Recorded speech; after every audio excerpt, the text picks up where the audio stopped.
Hello and welcome to day 15 of Lifebook's 30-Day Challenge. So good to have you here with me today as we begin our exploration of the parenting category. I want to begin by saying that whether you're a parent or not, this is going to be a rich and rewarding category for you to explore. So please don't skip it if you don't have kids. You were a kid once, right? And you've got parents, and children are an important part of all of our lives. I guarantee there's going to be something valuable in this category for you. So let's get started. Raising a child can be one of the richest, deepest experiences imaginable. It's an intellectual, emotional, and spiritual journey that simply can't be duplicated in any other way. Being a parent, or even just being around children, can be one of the best things about life. If you're a parent, you probably know how much pure joy and happiness and laughter children can bring. On the other hand, parenting has been called one of the hardest and most thankless jobs in the world. Raising children can involve incredibly difficult and sometimes painful circumstances. Divorce happens. Custody battles happen. You may have a child with health problems or with special needs. You might be at the end of your rope, simply just trying to hang on while raising a teenager. There are very few activities that you can engage in that are even remotely as difficult or as demanding as raising a child. It's a crazy, complicated, and absolutely wonderful category. And it's also very, very important. As a matter of fact, parenting is so important that the entire human race depends on at least some of us doing it well. I'd like to share a clip from the Lifebook program now that really drills down into some of the beliefs that Missy and I have about parenting. Take a look.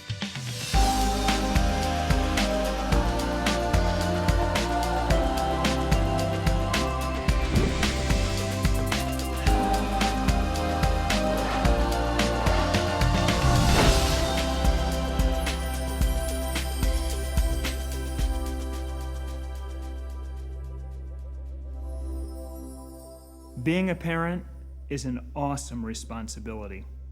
The life of another human being is in your hands. When the process begins, they're totally dependent on you. They can't walk, they can't talk, they can't hold their heads up. If you left them alone for 48 hours, they wouldn't survive. As they get older, they look to you for everything important: their food, their shelter, their clothing. As they develop, they look to you for values, for morals, for a sense of life. Your level of health is what health means. They look at your marriage as an example of what marriage means. Your career is what career means. As a parent, you're under a microscope. Everything you say, everything you do, you are what human being means to them. So what is being a parent all about? What does it entail? What are your beliefs in this area? Fundamentally, Missy and I believe that our job as parents is to raise independent, healthy, happy, courageous children. We believe that this entails three things. In order to raise kids like that, we've got to set a good example. We've got to create a safe, sane, loving environment. And we've got to teach our children what they need to know to navigate through life. Let's take a closer look at these three beliefs. First, we believe that it's up to us to set a good example. Now, everyone knows that we've got to set a good example. People are immune to this phrase. Please try to understand this. You are your child's world. You're all they see. You are the example of what being a human being is all about. You're the provider. You're the caregiver. You are everything. They want to be you. If you smoke, you're giving them permission to smoke. If you're overweight, doesn't matter what you say about sugar or junk food being unhealthy, you're giving them permission to be unhealthy every day. If you're a courageous person, a person who steps up to life, someone who's not afraid to set goals and go after them, you give your child permission to be courageous. If you have a fantastic relationship with your spouse, you're showing them every day what a proper relationship looks like. Put yourself in their little shoes for a second. They look up to you. You are their world. The most important responsibility we have as parents is to live great lives and be great people. The best education a kid can ever have is to see their parents living a happy, successful, stable, fulfilling life. It's not what we say, it's who we are as people that will affect our children's lives. So all the Lifebook categories are important here. The most important thing you can do is to really get into your Lifebook and get all those categories in line. And our second belief, it's up to us to create a safe, sane, loving environment in which our children can really thrive. The most critical factor in a child's development is safety. Physical, psychological, emotional, intellectual safety. Their physical safety is first and foremost, keeping them from getting hurt, keeping them out of danger, making sure they have proper food, clothing, and shelter. Then comes psychological safety. Children need the experience of living in a rational universe, a world in which facts are treated as facts, truth is respected, question asking is valued and not punished, an environment in which a child's desire to understand is honored and nurtured. And you know what? That's a world that too many parents fail to provide. The danger to a child confronted with adult irrationality is that they'll surrender the will to understand, the will to make sense out of the experience. The child may give up on the belief that thinking is worthwhile. And if they do that, it's game over. They're not going to turn into healthy, happy, independent people. You protect them psychologically by behaving rationally. And third, Missy and I truly believe that it's up to us to teach our children what they need to know. If you have parenting values that even remotely resemble ours, you need to know this. The government cannot teach our kids what they need to be successful humans. It's up to us. It's up to us to define what they need to know and to teach it to them, because it's just not going to happen in school. School's important. School does a pretty good job at teaching some good information, some useful information, but school doesn't even come close to teaching the most important things in life. As a matter of fact, we believe that school teaches how not to be successful. Our society in general, and school in particular, tends to squash inner-directed kids immediately at the first sign of independence.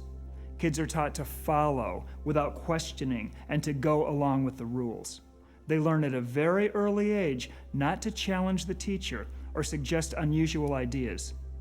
And this is a recipe for failure in life, and everyone knows it. The leaders in every field of society are the self-directed people who follow their own inner voices, not the people who play it safe and play the game correctly and never question and go along with what they're told to do. And never has this been more true than in the 21st century. There's a shrinking market for blind obedience in today's world. The last thing we need is another yes man. We need people who can think for themselves. So let me ask you a question. If independent thinking is so important to being successful in life, why don't they teach us a little bit more about that in school? The answer is because they can't. Our schools have to process millions of kids. They can't be attending to each kid's special need and talents. It's impossible. The system just can't do it. The government cannot give your kid a proper education. It's a parent's job.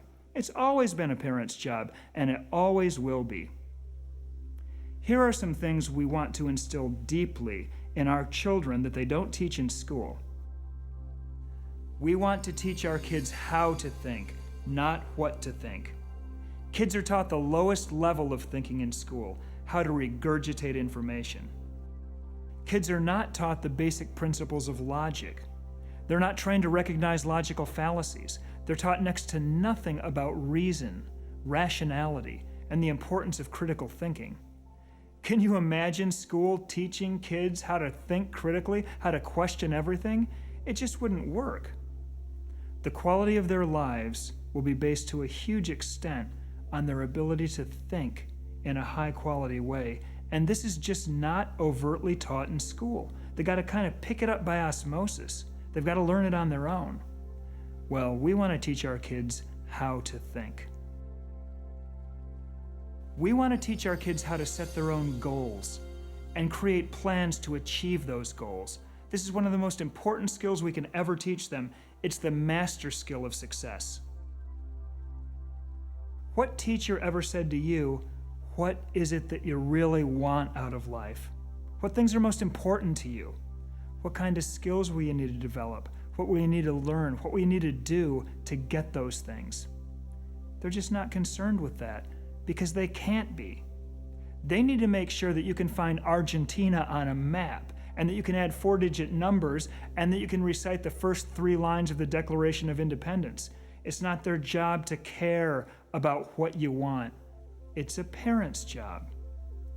We want to teach our kids to never stop thinking about what they want out of life and why they want it and what they need to do and who they need to become to get it.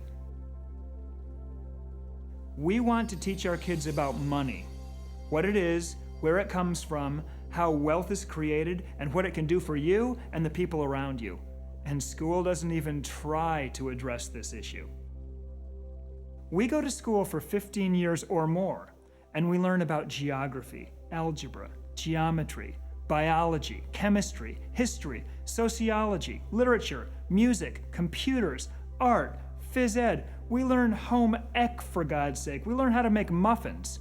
And then we graduate, and we spend the majority of our waking hours just about every day for the rest of our lives trying to make money, a subject we've learned absolutely nothing about in school.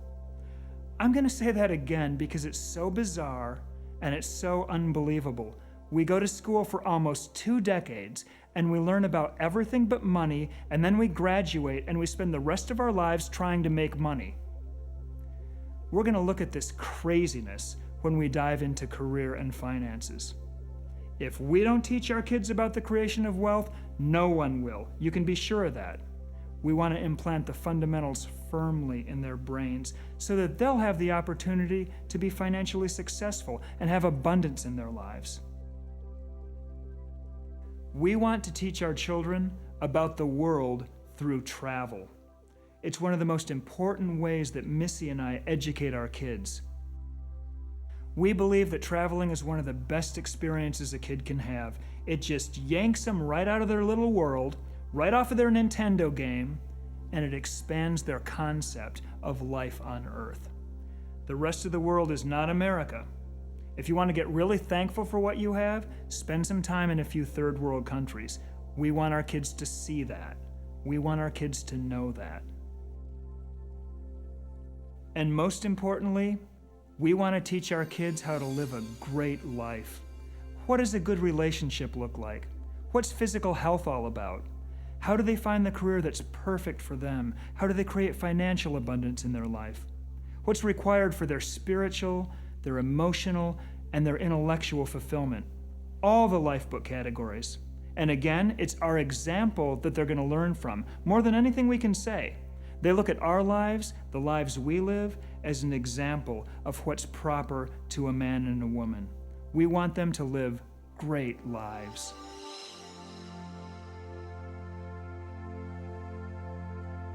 So those are our 3 fundamental beliefs. As parents, we've got to set a good example for our children, create a safe, sane, loving environment for our children, and we've got to teach them what they need to know to have great lives. And we've defined what that is to us. Now, there are as many parenting styles as there are parents. You know, it's kind of a cliche. You raise your kid the way you want, don't tell me how to raise mine. And I'm not doing that. I'd never do that. I don't believe in it. Missy and I have defined deeply what being a parent means to us. And if you're interested in living the Lifebook lifestyle, you need to do the same thing. This is an amazing, challenging, very exciting process that yields great results. Tomorrow, we're going to go deeper into this wild, wonderful category.